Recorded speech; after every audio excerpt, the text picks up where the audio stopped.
Good morning and welcome to Morning Magazine. This is Michael Clish. Our first guest this morning, United States Senate candidate for the Republican primary, Eric Hovde. Good morning, sir. Good morning, Michael. How are you? Just outstanding, thank you. You are one of a field of candidates at this point, but pretty much a wide open race. What is your platform? Well, the single biggest reason why I've decided to run, and it wasn't an easy decision, to be honest with you, because I spent my entire life in the private sector, is because we're heading off a financial cliff with what we're doing from a spending standpoint. Right now, we have more debt than all but 3 European countries. We have 100% debt to our economy. We're going to add another 7.5% this year. And what is most stunning to me is we are literally borrowing 38 cents on every dollar we spend. We know by economic history that when countries go down this path, you end up with one of two events. You either have a default on the debt, and if the U.S. government ever did that, it would sink the whole globe into a depression worse than the Great Depression, or you have what is financial repression, and we're already seeing the early signs of that. Negative real interest rates, higher levels of inflation, that will continue to squeeze Americans' living standards. So as I often say, if people want to understand why gas prices are up, don't look at the Middle East as much as look at what our Federal Reserve is doing by money printing. Quantitative easing is money printing, and when you money print, you devalue the dollar against all basic necessities. Gold is an example, silver, copper, tin, aluminum, food prices, and obviously oil and gas prices. So that's the reason why I'm running. I'm profoundly concerned about the financial direction our country's heading. You would make that a priority. Would that be higher than getting the economy into recovery? Well, I think it actually will help. In the short run, as you shrink the size of government, you will have some short-term disruption. But the path that we're going right now will definitely lead to financial destruction. Why do I say by starting to take some meaningful action on the debt will actually cause an economic uptick is because as a private sector business person, the last thing you want to do is invest money in a plant or building a new building, things that create jobs and economic vitality. You're not going to make that investment if you're looking out 5 years and saying, geez, our federal government could actually go through a collapse. So I think you have so much money sitting on the sidelines where the private sector business person is very profoundly concerned about making an investment in the economy because of their concerns of what's happening at a national level. Now, that's not the only thing that you're going to have to do. Clearly, we're going to have to free up a lot of the regulations that have been crushing on so many small and medium-sized businesses. I think we also have to fair up our tax system, which I think is a disgrace. Most Americans don't understand tax policy, don't know how to fill out their tax returns. I'm so-called a financial expert, and I don't even understand some aspects of the tax system, and I need somebody to help me.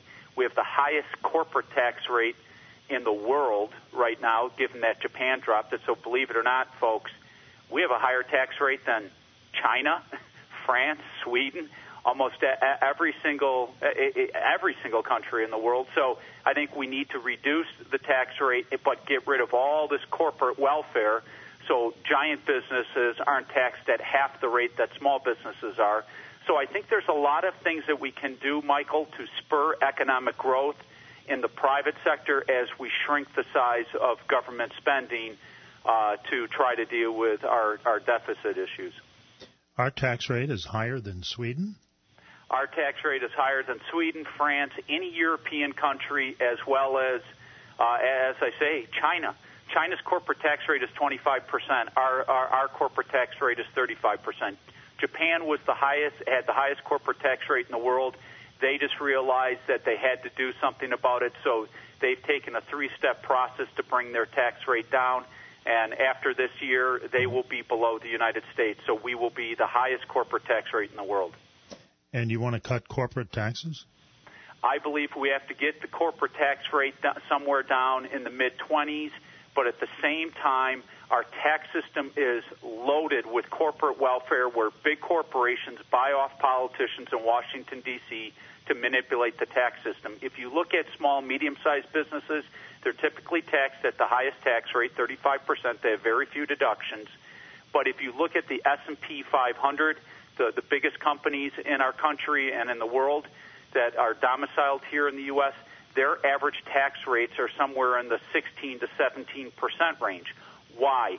Because they spend tens of millions of dollars a year in Washington, D.C., buying loopholes in the tax system where they can run their revenue through and not be taxed. Probably the two most egregious examples, as far as I'm concerned, is there has been years where Goldman Sachs, the company I dislike the most, has literally made billions of dollars and paid almost nothing in tax because they have 84 offshore corporations.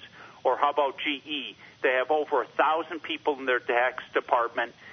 There are years that GE, who again is one of the largest corporations, one of the top 3 largest corporations in the world, will make, billions upon billions and pay almost nothing in U.S. tax. So I think it's time to get rid of this tax system, make it simple, make it fair, where small and medium-sized businesses have the same playing field that the big giants, and I think we have to totally reform our tax system.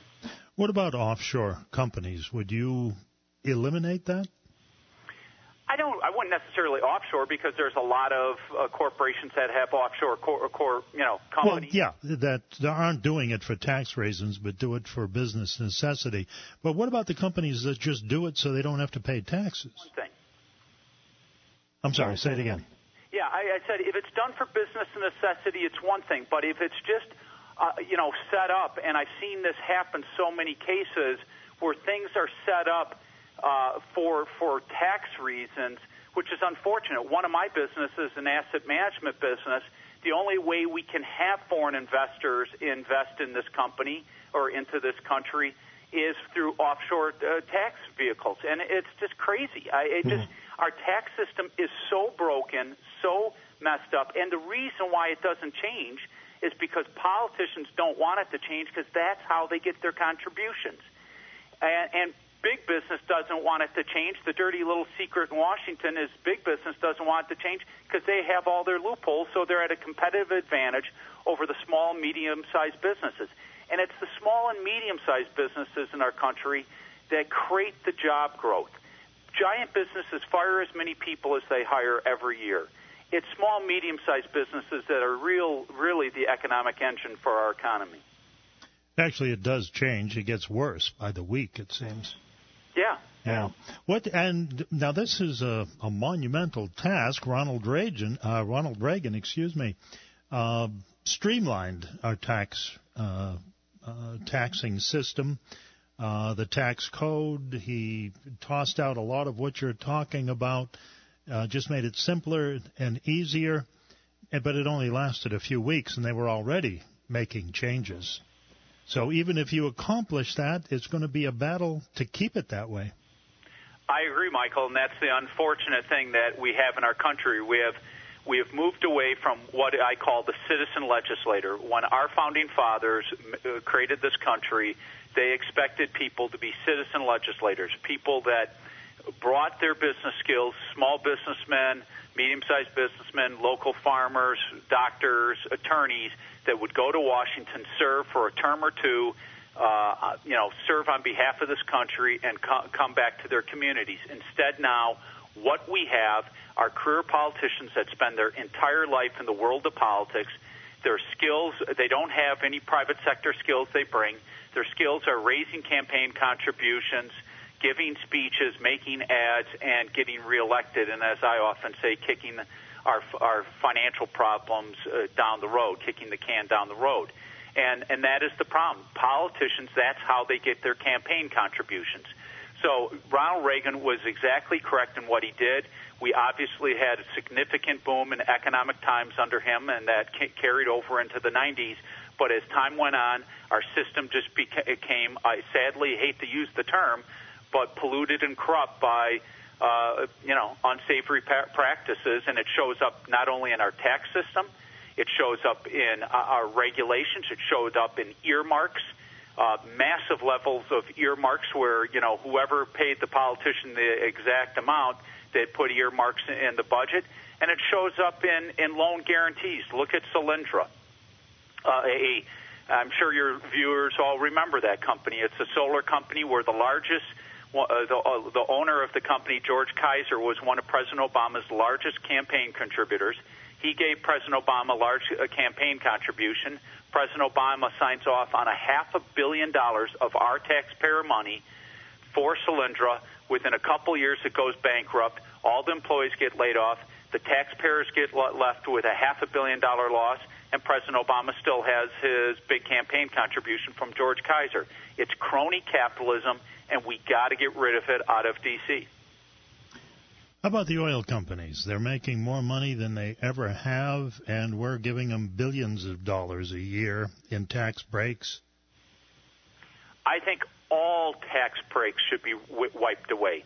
The only tax breaks that I like, and there's only two right now, and there may be one small other one out there, but the only two I like is the tax break on charitable deduction. Why? Because we know local and community charities do much better at serving the people that are struggling than any government agency. So I'm a big supporter of the charitable deduction.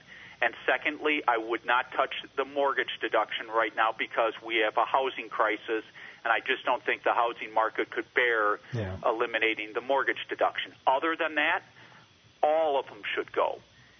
And again, there is no reason every single American should not be able to sit down at their own coffee table or breakfast table and fill out their tax return and understand what it means, and it should be able to be done on 2 or 3 pages. Some people have said it should even be able to be done on a postcard. In most cases, it should.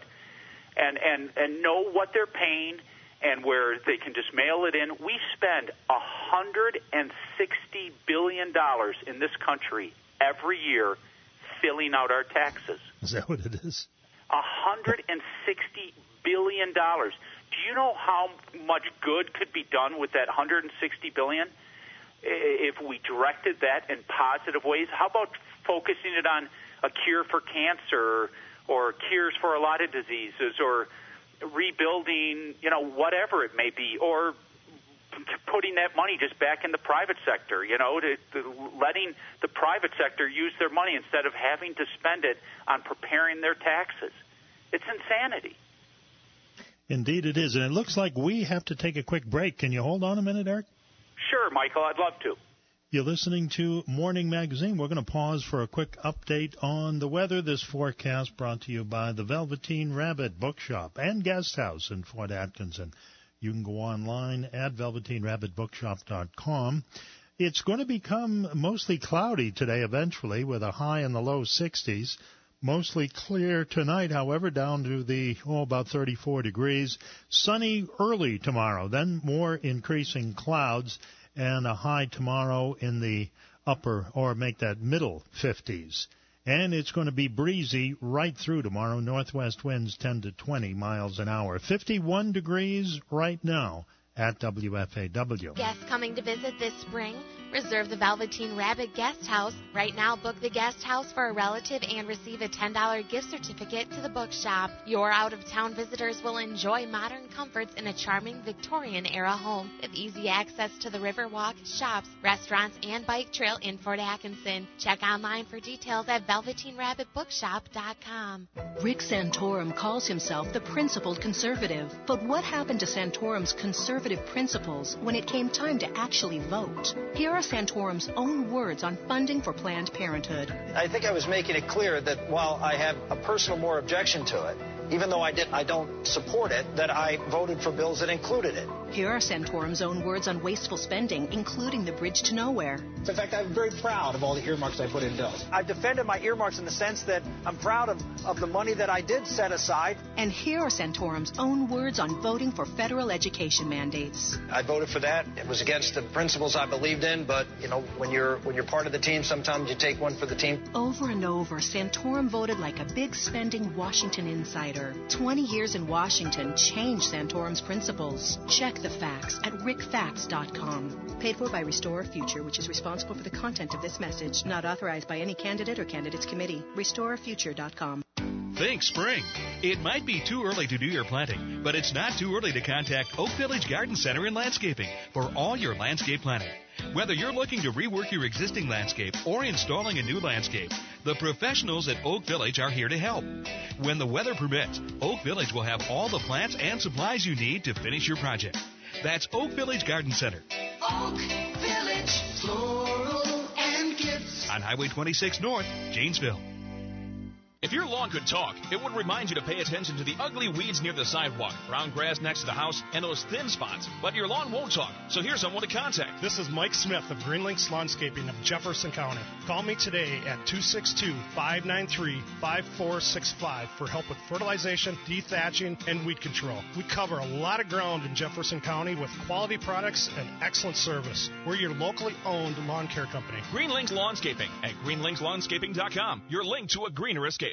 When you're facing cancer, you want peace of mind. The UW Cancer Center at Johnson Creek is unique. The center provides you the convenience of local care and the expertise you need. As an affiliate of the UW Carbone Cancer Center, the UW Cancer Center at Johnson Creek links you to the state's only comprehensive cancer center. Patients have access to clinical trials, and their treatment is reviewed by a panel of nationally recognized cancer experts, all close to home. To learn more, visit uwjohnsoncreek.org.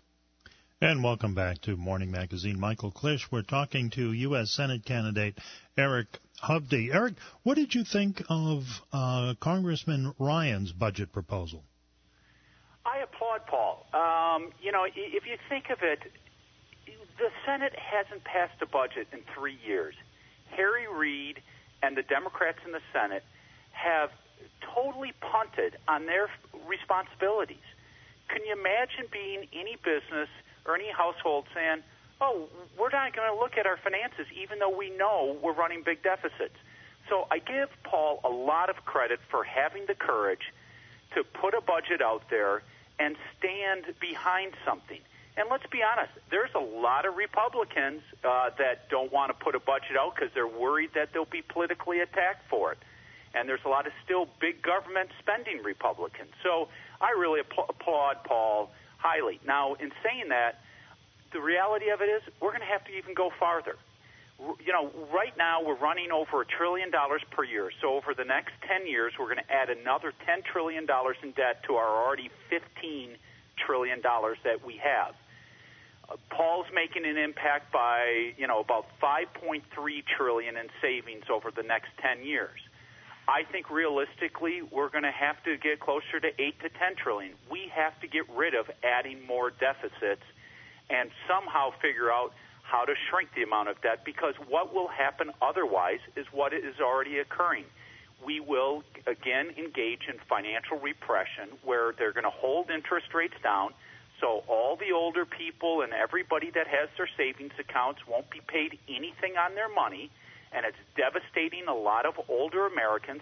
And at the same time, inflation is going to continue to rip. If the Fed's engaged in quantitative easing 1 and quantitative easing 2, if they continue on this path, you're going to not be talking about $4 for a gallon of gas. You're going to be talking about $8, $10, $15 a gallon of gas. So I applaud Paul. I'm sorry for the long answer, but we even have to go farther. And, looks like let me ask you this. Would you, at some point, if it came down to balancing the budget and everything you wanted to accomplish was accomplished, loopholes were closed, cuts were made, but there had to be a tax increase to balance the budget, would you vote for a tax increase? No, because we have the highest corporate tax rates in all world. No, I mean individual taxes. No, because we have one of the highest individual taxes. I think what we can do is be revenue neutral on our tax side by getting rid of all the corporate welfare, all the deductions. There is no reason. The problem is once you start raising rates above a certain level, we have shown, and our country's done this multiple times, you start moving rates up, your tax revenue actually declines. So there is that balance of where tax rates are at the most effective. And the other issue we deal with today is we live in a global economy where it's very easy for even medium-sized businesses to place factories and plants someplace else. It's one of the reasons why we are struggling from a job standpoint. You know, they say the unemployment rate right now is 8.3%. But if you go back and measure unemployment the same way we measured unemployment in the 80s and 70s, our unemployment rate's over 10%. All they're doing is dropping something called the participation rate. So you have to be sensitive to how taxes stimulate economic activity and create jobs.